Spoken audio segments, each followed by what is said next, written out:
JANE EYRE by Charlotte Brontë. Chapter 2.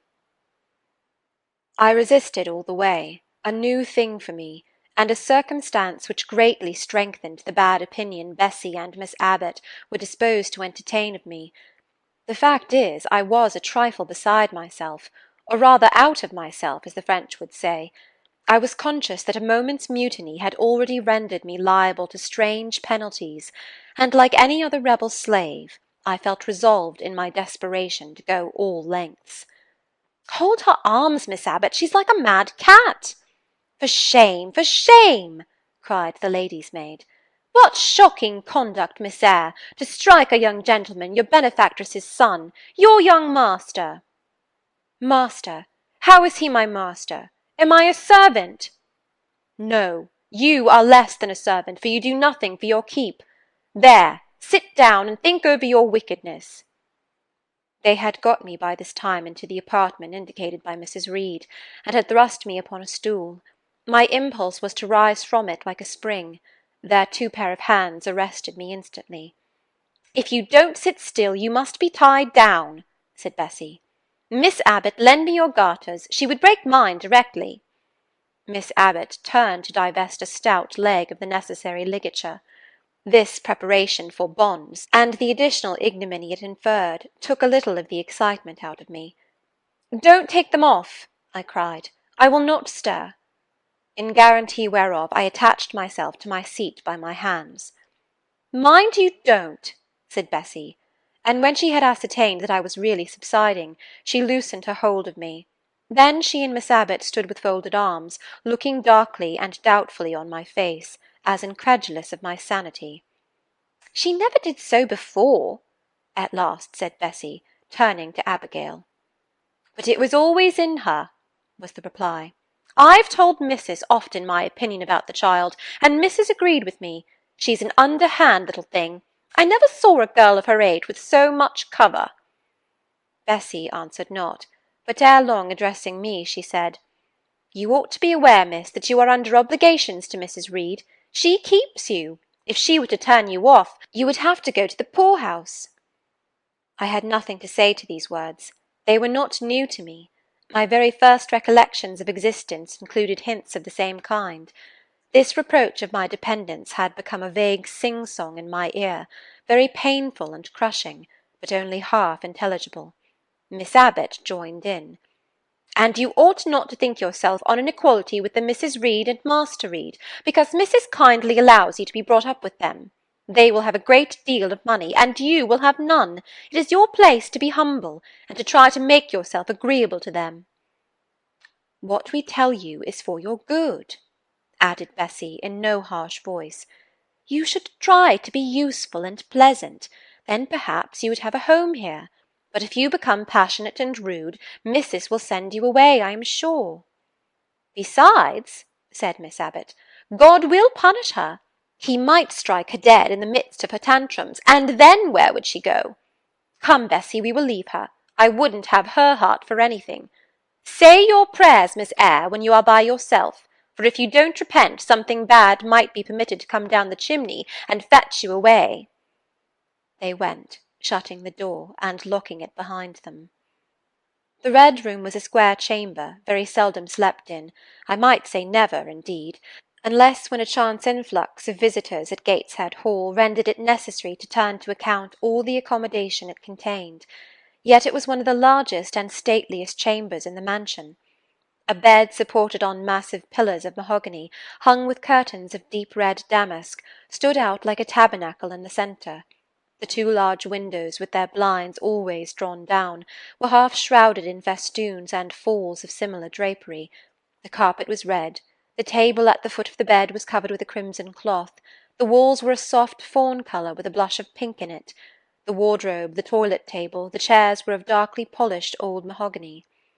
Out of these deep surrounding shades rose high and glared white the piled-up mattresses and pillows of the bed, spread with a snowy Marseille counterpane. Scarcely less prominent was an ample cushioned easy-chair near the head of the bed, also white, with a footstool before it, and looking, as I thought, like a pale throne.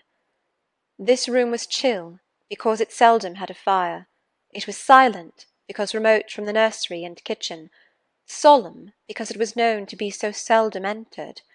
The housemaid alone came here on Saturdays, to wipe from the mirrors and the furniture a week's quiet dust, and Mrs. Reed herself, at far intervals, visited it to review the contents of a certain secret drawer in the wardrobe, where were stored divers parchments, her jewel casket, and a miniature of her deceased husband, and in those last words lies the secret of the Red Room, the spell which kept it so lonely in spite of its grandeur. Mr. Reed had been dead 9 years. It was in this chamber he breathed his last. Here he lay in state, hence his coffin was borne by the undertaker's men, and since that day a sense of dreary consecration had guarded it from frequent intrusion. My seat, to which Bessy and the bitter Miss Abbot had left me riveted, was a low ottoman near the marble chimney-piece. The bed rose before me. To my right hand there was the high dark wardrobe, with subdued broken reflections varying the gloss of its panels.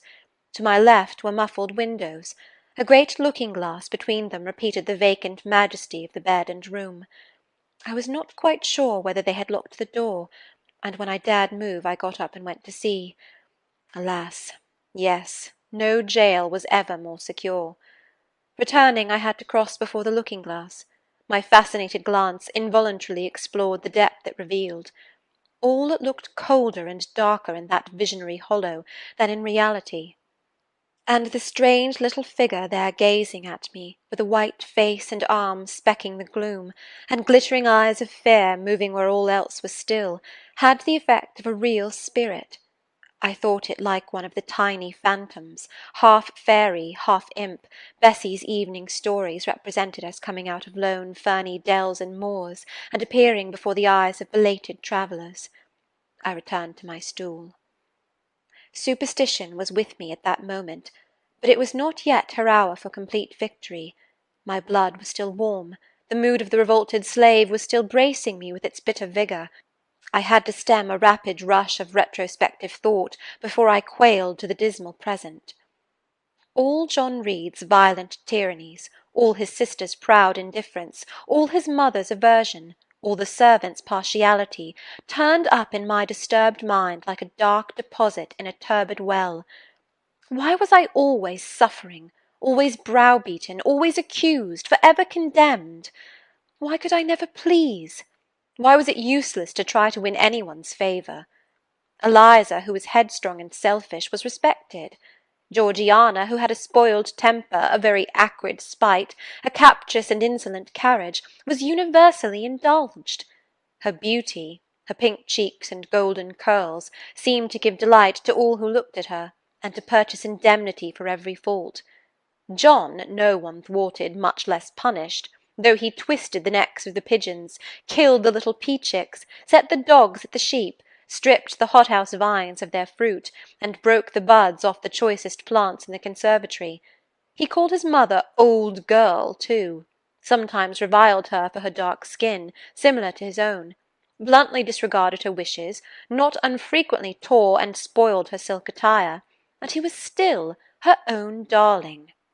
I dared commit no fault, I strove to fulfil every duty, and I was termed naughty and tiresome, sullen and sneaking, from morning to noon and from noon to night. My head still ached and bled with the blow and fall I had received.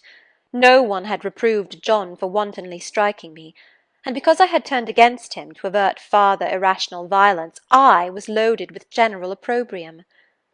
Unjust, unjust, said my reason, forced by the agonizing stimulus into precocious though transitory power, and resolve, equally wrought up, instigated some strange expedient to achieve escape from insupportable oppression, as running away, or if that could not be effected, never eating or drinking more, and letting myself die. What a consternation of soul was mine that dreary afternoon! How all my brain was in tumult, and all my heart in insurrection! Yet in what darkness, what dense ignorance was the mental battle fought! I could not answer the ceaseless inward question, why I thus suffered, now at the distance of, I will not say how many years. I see it clearly. I was at discord in Gateshead Hall. I was like nobody there. I had nothing in harmony with Mrs. Reed or her children, or her chosen vassalage. If they did not love me, in fact, as little did I love them. They were not bound to regard with affection a thing that could not sympathize with one amongst them, a heterogeneous thing, opposed to them in temperament, in capacity, in propensities, a useless thing, incapable of serving their interest or adding to their pleasure, a noxious thing, cherishing the germs of indignation at their treatment, of contempt of their judgment. I know that had I been a sanguine, brilliant, careless, exacting, handsome, romping child, though equally dependent and friendless, Mrs. Reed would have endured my presence more complacently. Her children would have entertained for me more of the cordiality of fellow-feeling. The servants would have been less prone to make me the scapegoat of the nursery. Daylight began to forsake the Red Room. It was past 4 o'clock, and the beclouded afternoon was tending to drear twilight. I heard the rain still beating continuously on the staircase window, and the wind howling in the grove behind the hall. I grew by degrees cold as a stone, and then my courage sank. My habitual mood of humiliation, self-doubt, forlorn depression, fell damp on the embers of my decaying ire. All said I was wicked, and perhaps I might be so. What thought had I been but just conceiving of starving myself to death? That certainly was a crime, and was I fit to die? Or was the vault under the chancel of Gateshead Church an inviting bourne? In such vault, I had been told, did Mr. Reed lie buried, and led by this thought to recall his idea, I dwelt on it with gathering dread. I could not remember him, but I knew that he was my own uncle, my mother's brother, that he had taken me when a parentless infant to his home, and that in his last moments he had required a promise of Mrs. Reed that she would rear and maintain me as one of her own children. Mrs. Reed probably considered she had kept this promise, and so she had, I dare say, as well as her nature would permit her. But how could she really like an interloper not of her race, and unconnected with her, after her husband's death, by any tie? It must have been most irksome to find herself bound by a hard-wrung pledge to stand in the stead of a parent to a strange child she could not love, and see an uncongenial alien permanently intruded on her own family group. A singular notion dawned upon me. I doubted not, never doubted, that if Mr. Reed had been alive he would have treated me kindly, and now, as I sat looking at the white bed and overshadowed walls, occasionally also turning a fascinated eye towards the dimly gleaming mirror, I began to recall what I had heard of dead men, troubled in their graves by the violation of their last wishes, revisiting the earth to punish the perjured and avenge the oppressed, and I thought Mr. Reed's spirit, harassed by the wrongs of his sister's child, might quit its abode, whether in the church vault or in the unknown world of the departed, and rise before me in this chamber. I wiped my tears and hushed my sobs, fearful lest any sign of violent grief might waken a preternatural voice to comfort me, or elicit from the gloom some haloed face, bending over me with strange pity. This idea, consolatory in theory, I felt would be terrible if realized. With all my might I endeavoured to stifle it, I endeavoured to be firm. Shaking my hair from my eyes, I lifted my head and tried to look boldly round the dark room. At this moment a light gleamed on the wall. Was it, I asked myself, a ray from the moon penetrating some aperture in the blind? No, moonlight was still, and this stirred. While I gazed, it glided up to the ceiling and quivered over my head. I can now conjecture readily that this streak of light was, in all likelihood, a gleam from a lantern carried by some one across the lawn. But then, prepared as my mind was for horror, shaken as my nerves were by agitation, I thought the swift darting beam was a herald of some coming vision from another world.